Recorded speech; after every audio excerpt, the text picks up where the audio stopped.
Hey everyone, it's Carissa Wiley from sprinkledwithglitter.com. Thanks for joining me today.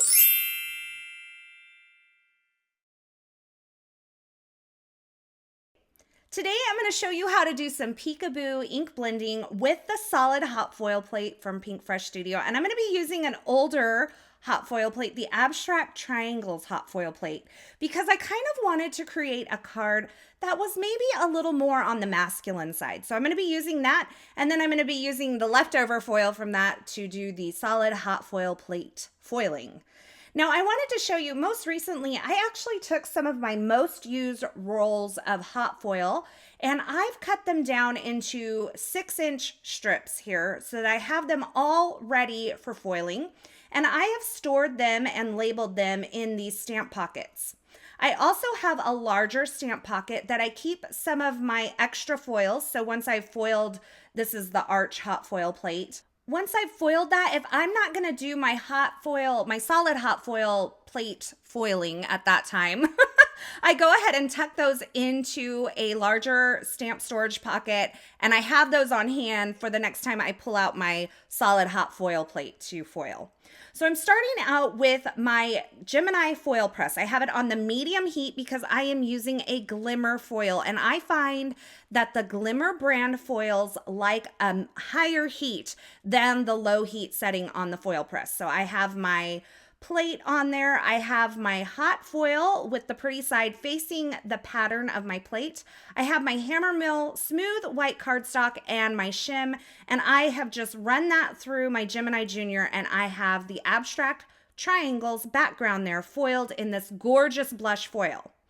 Now I am putting the solid hot foil plate on my Gemini foil press, and I changed my heat setting to the high heat setting, and I'm going to put the shim on top of this and I'm going to let it heat up. Now in the meantime, I've gone ahead and done a little ink blending. It's not perfect. You can see that. It's not going to matter. This is going to peekaboo through on those open areas of foiling. So I'm just hitting this with a heat tool to make sure that the ink is dry. I used Aquamarine, Tidal Pond, and Mermaid Cove to create this blend.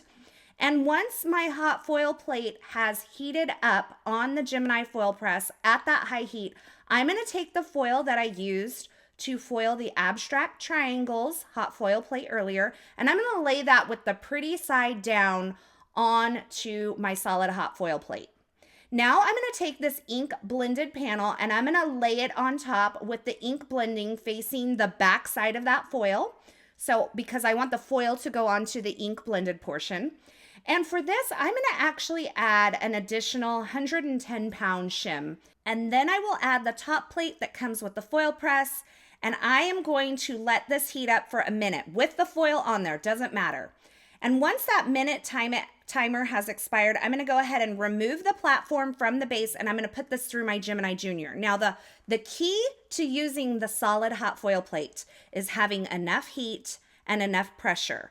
So it's never going to hurt to add this 110-pound shim in when you're using the solid hot foil plate, because it's not too much pressure, but it's going to ensure that you do have plenty of pressure. And every machine's a little different, so you may have to kind of experiment with that. But check this out. I'm going to pull off the foil backer here, and I have a beautiful foiled panel, and that ink blending is peeking through on all of the areas where there is no foil. And this is so beautiful and shiny.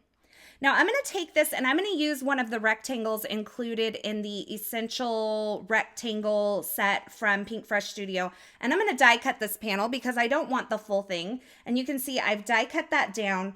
Now in the photos, it's really interesting to me because this looks like pretty near perfect when you look at it in real life. In the photos, there were a couple areas where it looked like the foil had kind of skipped, but in real life, it looks fabulous.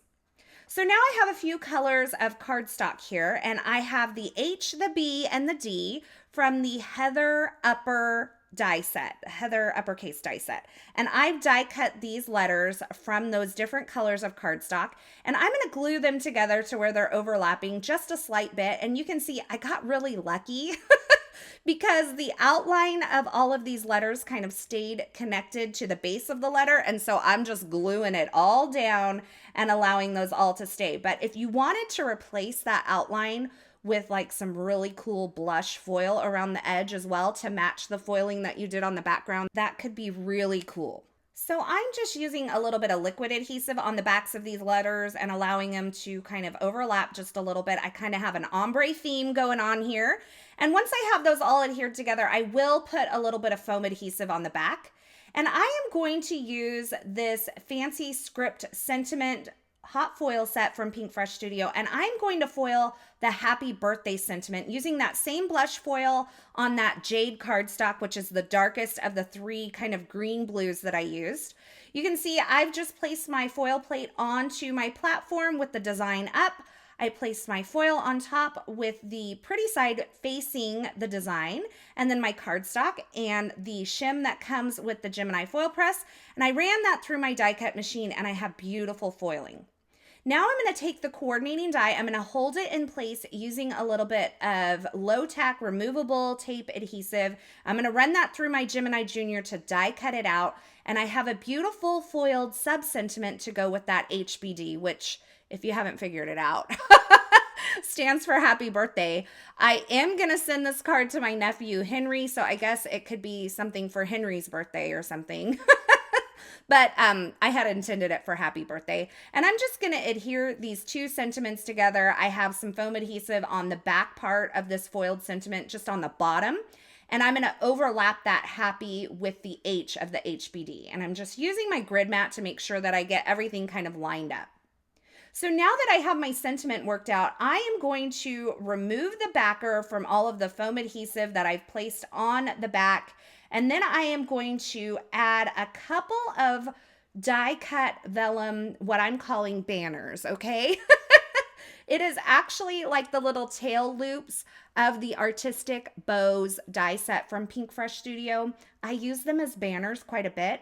And I just felt like this grouping needed something a little bit more. There was a lot of foiling going on. There is a lot of foil on this card. And so I kind of broke it up with these little banners. Now this did stick to my glass mat, so I just used a little spatula there to kind of pull it up. And now I'm adhering this onto that foiled panel that I created.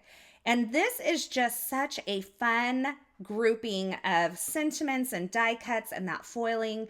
And I'm going to adhere this onto a white card base, but I thought it would be fun to layer up this panel that I created first behind the solid hot foiling. So you will have the solid hot foiling, which obviously takes center stage, and then you have the regular foiling behind it. Now, if you didn't want to use both of these panels on the same card, you wouldn't have to, but I thought it was a fun touch, and I did adhere the solid hot foil panel on to the foiled panel using some foam adhesive, and then I took this entire thing and adhered it onto an A2 size top folding card base. And I'm going to finish off this card by adding some of the sparkling champagne pearls from Pinkfresh Studio to the card. I'm just using my Studio Katia embellishment wand to pick those up and adhere them. And that completes my card for today. I kind of tried to do something that was a little more on the masculine side. So I created an ombre background and tied in those blue-green cardstocks. And for my foiling, I made sure that I used something kind of more geometric instead of floral. And I love the way this card turned out. There is so much shine on this card, especially when you're using that hot foil, that solid hot foil plate.